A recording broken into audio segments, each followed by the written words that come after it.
سوال یہ پوچھا گیا کہ ظہر اور عصر کی نماز میں آہستہ اور مغرب، عشاء اور فجر کی نمازوں میں اونچی آواز میں قرات کیوں کی جاتی ہے؟ تو اس حوالے سے گزارش یہ ہے کہ ابتدائے اسلام میں چونکہ کفار کا غلبہ تھا تو وہ قرآن مجید کو سن کر رب تعالی، حضرت جبریل امین اور حضور علیہ السلام کی شان میں بکواس بکتے تھے، اور دن کے وقت چونکہ وہ آوارہ گھومتے رہتے تھے اس لیے دن کی جو نمازیں تھیں ظہر اور عصر، اس میں حکم ہوا کہ آہستہ آواز کے ساتھ قرات کی جائے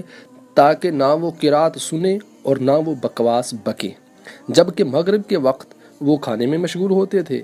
عشاء کے وقت وہ سو چکے ہوتے تھے اور فجر میں ابھی تک وہ بیدار ہی نہیں ہوتے تھے، اس لیے حکم ہوا کہ ان نمازوں میں اونچی آواز میں قرات کی جائے۔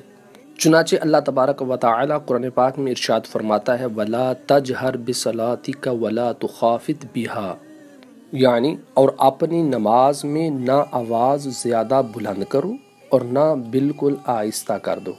تفسیر قرطبی میں اس آیت کی تفسیر میں ایک قول یہ بھی نقل کیا گیا کہ ما روی عن ابن عباس ایضا ان معناها ولا تجہر بصلاۃ النہار ولا تخافت بصلاۃ اللیل، یعنی یہ روایت حضرت ابن عباس رضی اللہ تعالی عنہ سے بھی روایت ہے کہ اس آیت کا مطلب یہ ہے کہ تم دن کی نمازوں میں اونچی قرات نہ کرو اور رات کی نمازوں میں آہستہ قرات نہ کرو۔ اسی طرح البنایہ شرح الہدایہ کے اندر ہے لأن الأصل فيه أن الكفار كانوا مستعدين للأذى في الظهر والعصر فترك الجهر فيهما لهذا العذر ثم ثبتت هذه السنة وإن زال العذر بكثرة المسلمين،